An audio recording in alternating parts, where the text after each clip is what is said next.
Chapter 9, Scar Island. Okay, Sebastian began when they all met at the table, exhausted and limp from dragging dead bodies across 100 yards of stone.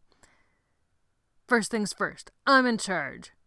Colin turned his head to give Jonathan a very meaningful look. Jonathan bit his tongue and didn't look back.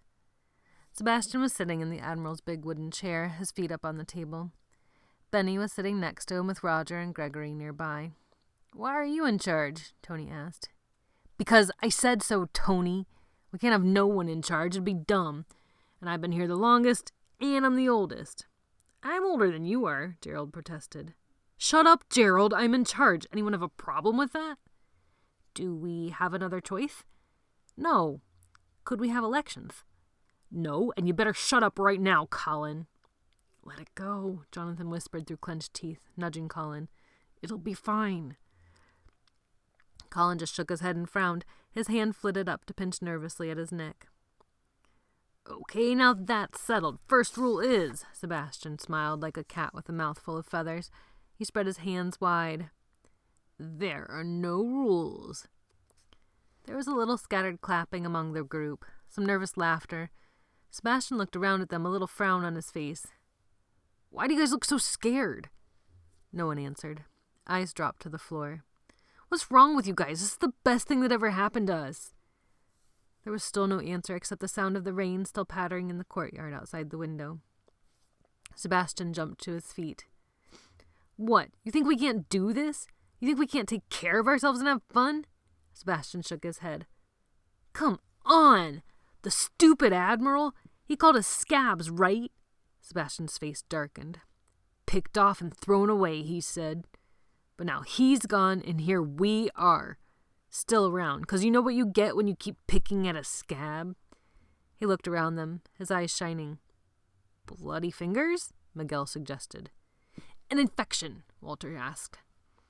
"No," Sebastian spat. "You get a scar, idiots. A scar, and scars are tough. The Admiral is wrong. We ain't scabs. We're scars."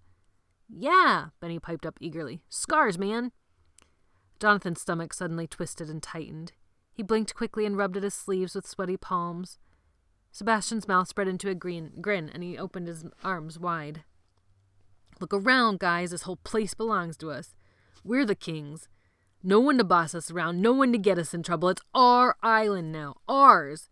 We don't need nobody, 'cause we're scars now. Scars with a capital S. The tough scars that got left behind. It's our island." "Hell yeah!" Roger cheered in his deep voice. "Our island!" "Our island," Gregory echoed. Sebastian slammed his fist down on the table, his face glowing with triumph. "This whole island belongs to the scars now." "Scar Island!" Benny crowed. Sebastian had them now. There were cheers and smiles and high fives. Even Walter was nodding his head and grinning. "This ain't Slabhenge anymore!" Sebastian hollered. "It's Scar Island from now on. Say it!" "Scar Island!" all the boys shouted. All the boys except Colin, who just sat looking around, pale and frowning. And all the boys except Jonathan, still rubbing his arms and blinking. Sebastian sat back down, his face flushed. "The jerks are gone," he said. "We can do whatever we want." There was more clapping, more cheering. "Except we should eat meals together, I think," Sebastian added. "To check in, make sure we're all okay. That makes sense, right?" He looked at Jonathan. Jonathan dropped his hands quickly from his arms. He shrugged and nodded. "So you guys do whatever you want. Run around, eat some more, whatever, but be back here for dinner. Have fun, scars." Everyone sat and looked at each other for a moment. Then Francis stood up and started toward the kitchen. David got up and headed for the door that led outside. "Wait," Jonathan said. "What about the generator? We still need electricity, right? For the fridge and the freezer?" Sebastian pursed his lips. "Oh, yeah, right. We'll, take turns. It only has to get done, 3 times a day?" He looked to Benny, who nodded eagerly. "We've all done it. We know how it works. So first, how about you and you?" he said, pointing at Miguel and another kid Jonathan didn't know yet. "Head down and fill it up. They grumbled and trudged away together. Slowly, the rest of the boys wandered away in different directions, most in groups of 2 or 3. Sebastian headed out into the courtyard. Benny followed like a puppy at his heels. Colin and Walter and Jonathan were the last left at the tables. Colin still looked unhappy. "Cheer up," Jonathan said to him. "Now the good times start." Colin just rolled his eyes. "So, what is there to do around here?" Jonathan asked. It was Walter's turn to roll his eyes. "Who knows? All we ever did was work, man. Mop the floors, clean the kitchen, scrub the toilets. I've been here weeks, and I bet I ain't seen any more of the place than you have." "Well then," Jonathan said, standing up, "let's go exploring." Walter hopped up to join him, and after a moment Colin did too. "We're gonna need lanterns," Colin said with a sigh. "I know where they keep them. Matches too." A few minutes later, the 3 of them were walking through one of the snaking, shadowy hallways that had been so confusing to Jonathan the night before. Jonathan and Walter each held a hissing lantern. "This place is like a maze," Jonathan said, moving his lantern from side to side to banish suspicious shadows in the corners. "It is a maze," Walter said. "I heard they built it that way on purpose, to confuse the crazies, so only the guards would know their way around, you know?" Jonathan slipped on an especially slimy stare and, putting out his hand to catch himself, almost grabbed a huge brown rat. He jerked his hand back and the rat squeaked angrily and slithered into a hole between 2 blocks. "Well," he said, standing up, "if they weren't crazy when they got here, I bet it didn't take too long to get that way." Walter looked uneasily at the hole the rat had disappeared into. "Yeah, man, you got that right." He shook his shoulders in an exaggerated shiver. "This place gives me the heebie-jeebies. Thinking about all them crazies that lived here and died here." His voice dropped to a whisper. It echoed in the corridor like turning pages. He looked from Jonathan to Colin. "You guys believe in ghosts?" Colin shook his head, but he didn't look so sure. "I don't know," Jonathan said, squinting into the blackness ahead of them. "But if there are ghosts, this sure seems like the kind of place they'd be." "Yeah," Walter said. "No lie." He looked at Jonathan. He had second thoughts written all over his face. Jonathan put on a smile that was a lot braver than he felt. "Well, let's go find him then." Walter shook his head and almost smiled. "Fine. I'm following you, though." They wandered up and down staircases and peeked into sinister-looking side passages. Jonathan was hopelessly lost within minutes. They found one room they were pretty sure used to be some sort of dungeon. Rusted chains dangled from the walls. They took a quick look and then kept going. Suddenly the light of Jonathan's lantern fell on something familiar. It was a rope, stretched across a staircase spiraling down into darkness. "Hey, I know where we are. Mr. Work showed this to me." Colin and Walter stood shoulder to shoulder with him. "Yeah," Colin whispered. "He loved to try and scare us with this." "The door to the deep, he called it," Walter said in a low voice. "The hatch," Jonathan nodded. "What's really down there?" He felt both Walter and Colin shrug beside him. "No one knows, man," Walter whispered. "They'd never tell us. Some big dark secret, I guess." From the stairs rose the same thumping and slurping Jonathan had heard the night before. He swallowed, then stepped forward and lifted the rope. He ducked his head beneath it and stepped down onto the top stair. "What are you doing?" Colin hissed. "I want to see it," Jonathan answered.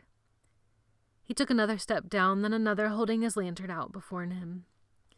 When he didn't hear any footsteps behind him, he looked back. Colin and Walter were still standing on the other side of the rope in the corridor. "Come on," he whispered. His voice echoed eerily in the tight staircase.